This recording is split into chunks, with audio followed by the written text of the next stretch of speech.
오늘 이 말씀은 이방인 성도들의 할례 문제로 인해서 이제 좀 시끄러웠던 적이 있습니다.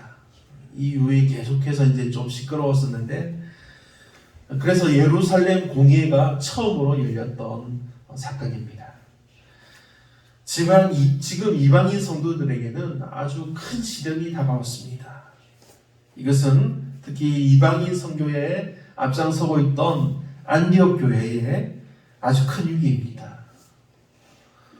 오늘 우리가 읽은 이 구절의 맨 앞에 있는 1절과 2절 말씀을 제가 읽어드리겠습니다. 어떤 사람들이 유대로부터 내려와서 형제들을 가르치되 너희가 모세의 법대로 할례를 받지 아니하면 너희 구원을 받지 못하리라 하니, 바울과 및 바나바와 그들 사이에 적지 아니한 다툼과 변론이 일어난지라. 49년도에 열린 이 예루살렘 공회로 인해서 이제 지금 예루살렘은 아주 시끌시끌합니다. 아직 본토 유대인들에게도 미움을 당하고 있는 그리스도인들입니다.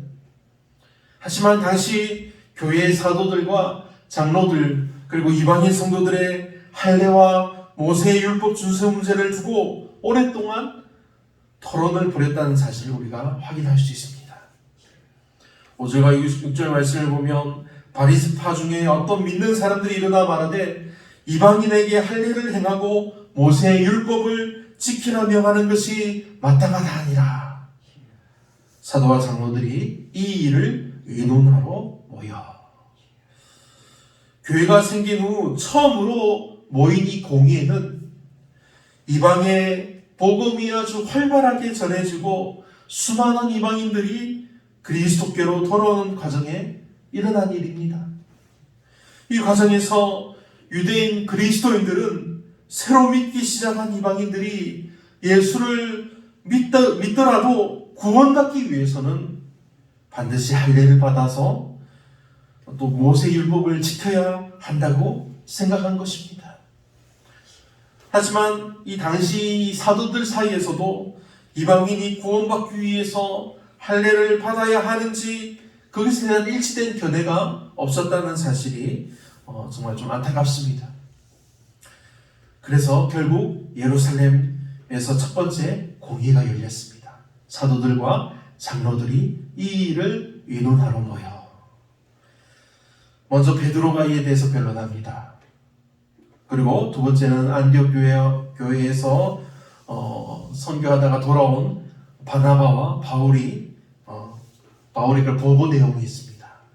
그리고 세 번째는 이 모든 말들을 들은 예루살렘 공회의 의장격이었던 야고보와의 그런 변론이 보도됩니다. 예루살렘 공회가 열리게 된 이유는 유대인 그리스도인들의 어떤 좀 특정한 열심 때문이었습니다.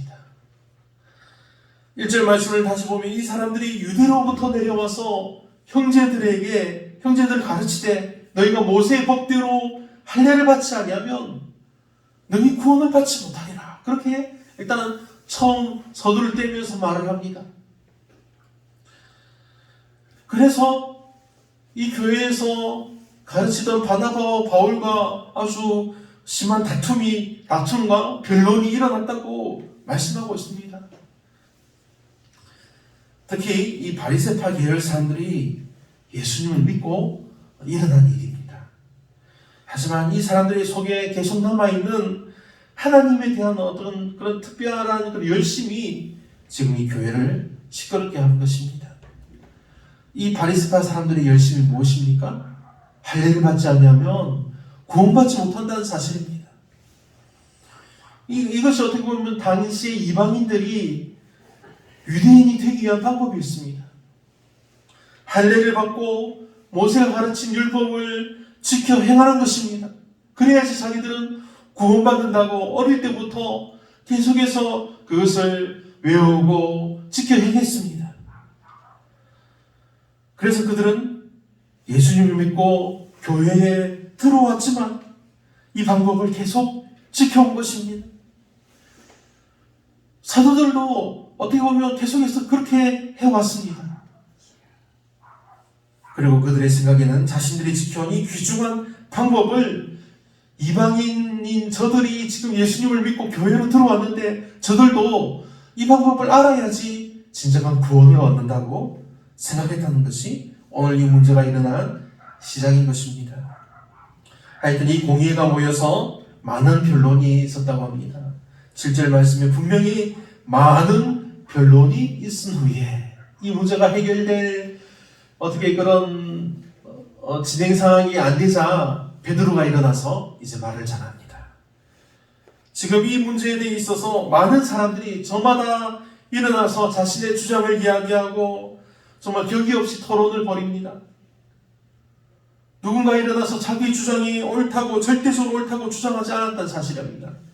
하지만 많은 토론과 논쟁이 일어나도 시간이 아주 상당히 지났음에도 이 문제가 해결될 기미가 보이지 않자 이제 베드로가 일어나서 말합니다.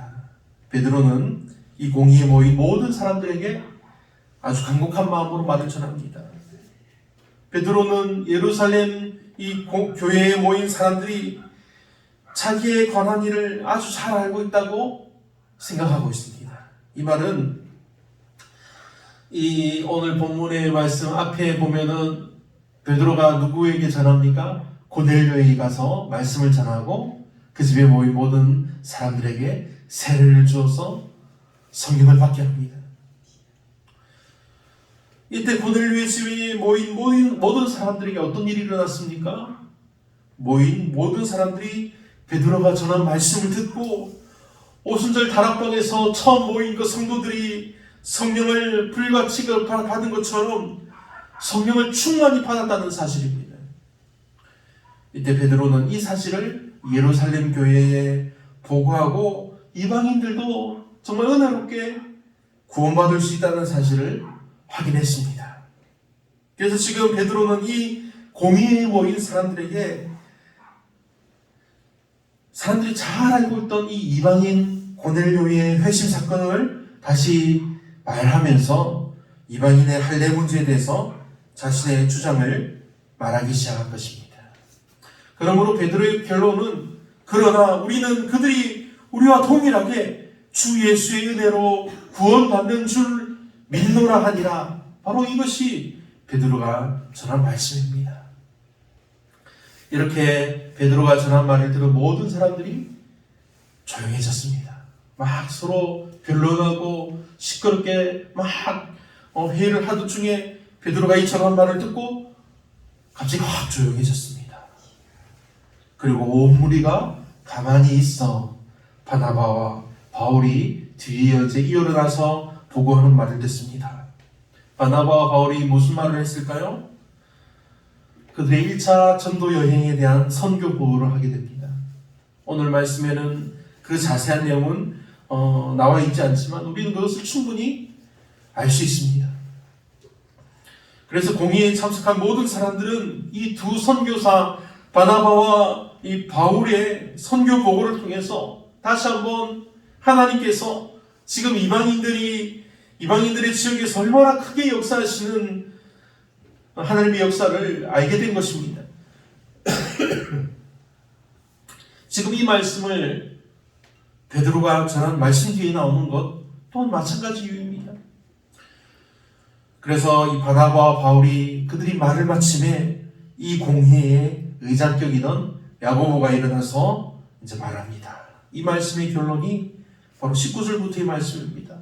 그러므로 내 의견에는 이방인 중에서 하나님께로 돌아오는 자들을 괴롭게 하지 말고 다만 우상의 더러운 것과 음행과 목매어 죽인 것과 피를 멀리하라고 편지하는 것이 옳으니 이는 예로부터 각성에서 모세를 전하는 자가 있어서 안식일마다 회당에서 그들을 읽음이라 하더라. 아멘. 이 말을 들은 공의의 참석자들이 어떤 반응을 보입니까? 22절 말씀을 보면 이 사도와 장로와 온 교회가 그 중에서 사람들을 택하여서 바울과 바나바와 함께 안디옥으로 보내기를 결정하니 곧 형제 중에 인도자인 바사바라 하는 유다와 신라더라.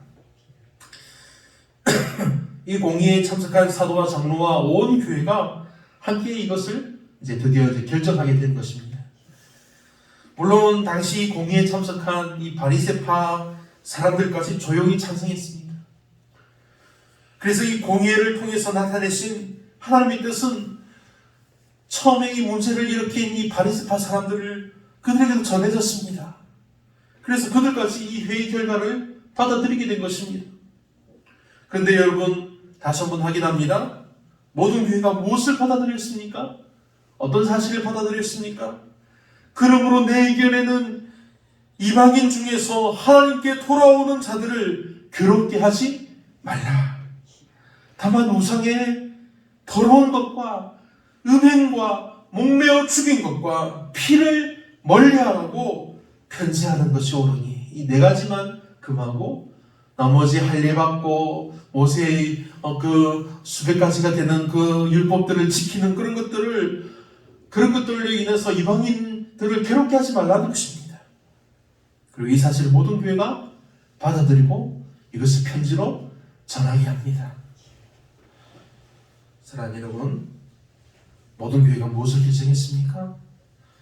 예루살렘 공의를 통해서 모든 교회가 바나바와 바울과 함께 안디옥으로 파송할 유다와 실라를 선택합니다. 그리고 그들을 통해서 공의의 결정사항을 담은 편지를 보내기로 한 것입니다. 이 편지의 내용과 수신자들이 아주 밝게 기록됩니다. 지금 예루살렘 공의회가 유다와 실라 편에 보낸 편지는 안디옥과 수리아와 길리기아 지방의 그 이방인 성도들에게 보내는 편지입니다. 그 내용은 예루살렘에서 아직도 남아 있습니다. 아직도 남아 있어서 교회를 힘들게 하는 사람들이 있습니다. 그 일부 사람들이 이방인 사람들이 할례를 받아야 한다고 주장하는 것은 교회 전체의 뜻이 아니라는 사실을 밝히고 있습니다. 그리고 성령과 공의회는 네 가지의 기본적인 금지사항, 그 금지사항 외에는 어떠한 율법적인 짐도 이방인 성도들에게 지우지 않기로 결정했다는 사실을 전하게 한 것입니다. 그리고 마지막에는 이방인 성도들에게 평안을 비는 내용으로 마무리합니다.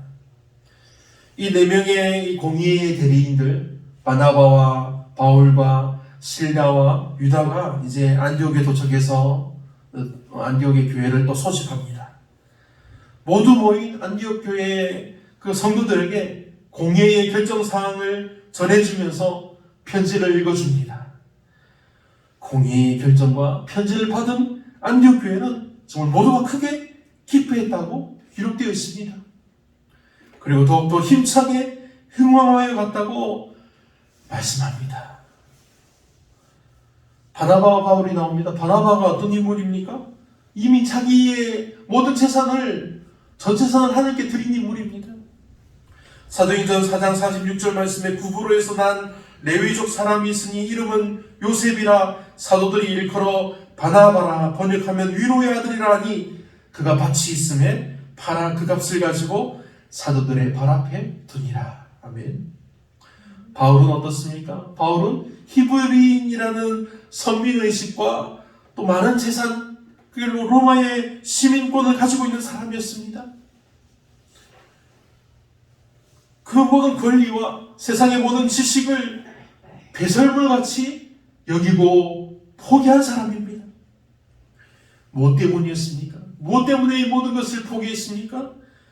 그것은 오직 주 예수 그리스도를 아는 지식을 위해서 자기가 그것을 포기했다고 말씀하고 있습니다.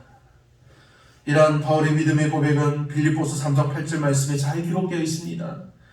또한 모든 것을 해로 여김은 내 주 그리스도 예수를 아는 지식이 가장 고상하기 때문이라 내가 그를 위하여 모든 것을 잃어버리고 배설물로 여김은 그리스도를 얻고 그 안에서 발견되려 함이니 내가 가지는 이는 율법에서 난 것이 아니요 오직 그리스도를 믿는 믿음으로 말미암은 것이니 곧 믿음으로 하나님께로부터 난 의라. 아멘. 이처럼 바울과 바나바는 자기들의 삶에 그런 희생이 없이는 그리스도께 영광 돌리는 다른 방법이 없다는 것을 알았습니다. 그래서 그것을 실천하는 믿음의 사람들이었습니다. 사랑하는 성도 여러분, 그러면 저와 여러분 어떻습니까? 성경에 기록된 수많은 인물들이 있습니다. 저는 다윗을 좋아합니다. 그래서 다윗을 따라 살려고 많은 노력을 했었습니다. 하지만 다윗과 똑같이 살지는 못했습니다. 저는 성경에 나온 수많은 인물들을 따라 살려고 노력해봤습니다. 그러나 아무도 똑같이 살지는 못했습니다. 여러분, 그럼 여러분은 누구를 닮기 위해서 소망했습니까? 무엇보다 오늘 말씀에 나오는 바나바와 바울처럼 살 수 있는 사람이 주님을 기쁘게 해드릴 수 있다는 사실을 깨달으시기 바랍니다. 저와 여러분 모두가 우리 주님을 기쁨으로 영접하고 오직 그분을 따르며 또한 주님을 기쁘시게 해드리는 일에 함께 힘쓰기를 소망합니다. 아멘. 누구든지 제 목숨을 구원코자 하면 잃을 것이요, 누구든지 나를 위하여 제 목숨을 잃으면 찾으리라고 말씀하셨습니다. 내가 진실로 진실로 너에게 이르노니 한 알의 밀이 땅에 떨어져서 죽지 아니하면 한 알 그대로 있고 죽으면 많은 열매를 맺는다고 예수님께서 우리에게 말씀해 주셨습니다. 사랑하는 여러분, 오늘 말씀을 보면 예루살렘 공의회에 참석한 모든 교회가 안디옥 교회의 목회자요 이방 세계의 그런 선교를 담당하는 이 바나바와 바울에 대해서 결코 비판하지도 않고 시기하고 질투하지도 않았습니다. 예루살렘 교회는 오직 이 바나바와 바울을 위해서 아낌없는 찬사를 보내고 지지하고 후원했습니다.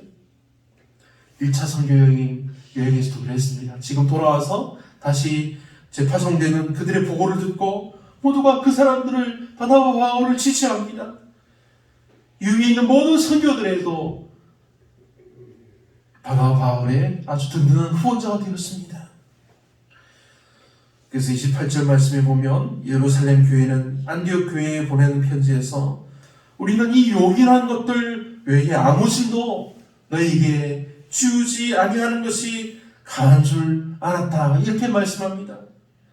여기서 주목할 것은 강한 줄 알았다는 말입니다. 이것은 깨닫게 되었다는 것입니다. 즉 예루살렘 교회는 성령의 그 말씀을 통해서 성령께서 비추시는 그 은혜의 빛으로 말미암아 20절과 29절에 언급된 4가지 금지조항, 그 외에는 이방인들에게 짐을 지우지 않는 것이 옳은 것을 깨닫게 되었다는 것입니다. 우상의 제물과 피와 목매어 죽인 것과 그리고 음행을 멀리할지니라. 이에 스스로 상가면 잘되리라 평안함을 원하노라 하였더라. 아멘. 본문에서 이 고백을 하고 있는 이들을 우리가 생각해 보아야 합니다. 누가 이러한 고백을 합니까? 예루살렘 공의에 참석한 모든 사람들입니다. 사도와 장로들과 모든 교회가 이 말을 택하였습니다. 이들은 예수님께 직접 배운 사람들이 아주 많이 있습니다. 교회는 정말 감사하게도 이러한 사람들의 터 위에 세워지기 시작했습니다. 하지만 이들이라고 해서 모든 것을 다 안 것은 아닙니다. 그들도 무한히 깨닫고 계속해서 알아가는 중에 있습니다. 계속해서 성령께서 그들에게 알걸 보내주셨습니다. 이들을 깨우쳐 알게 하시기 위해서 예수님은 약속하신 성령을 그들에게 보내주신 것입니다. 왜 우리가 날마다 하나님의 말씀을 묵상해야 합니까? 왜 우리가 날마다 하나님 앞에 기도해야 합니까? 왜 우리가 날마다 성령의 조명을 겸손한 마음으로 기다려야 할까요? 우리가 모든 것을 다 알지 못하기 때문입니다. 다 알지 못하는 정도가 아니라 아는 것보다 모르는 게 더 많이 있습니다. 그런데 지금의 저와 여러분 어떻습니까? 이것을 인정하십니까? 예수님을 좀 오래 믿었다고 모든 것을 다 안다는 그런 혹시 모를 착각에 빠져 있지는 않습니까? 우리 모두는 이제 겸손하게 행해야 할 때입니다. 가르치려는 입보다는 듣는 귀가 열려야 한다는 말씀입니다. 그럴 때 우리의 그런 잘못된 오류를 범할 수 있는 그런 가능성을 줄이고 바른 믿음을 세워갈 수 있는 것입니다. 그러므로 사랑하는 여러분, 이방인 성도의 평안을 구하라는 말씀을, 이 오늘 말씀을 기억하고 이 말씀을 사모하는 여러분이 되기를 소망합니다. 우리가 함께 하나님께 기도할 때 이방인들, 특히 예수님을 모르는 이 세상 사람들의 아픔을 위해서 우리가 함께 기도하기를 원합니다.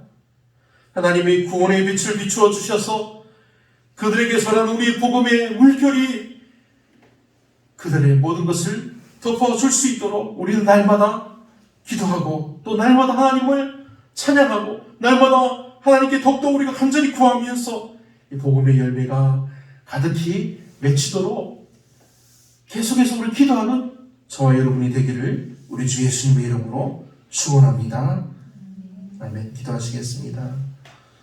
사랑하는 아버지 하나님, 오늘도 예배 말씀을 통해서 저에게 주시는 하나님의 은혜와 사랑을 감사합니다.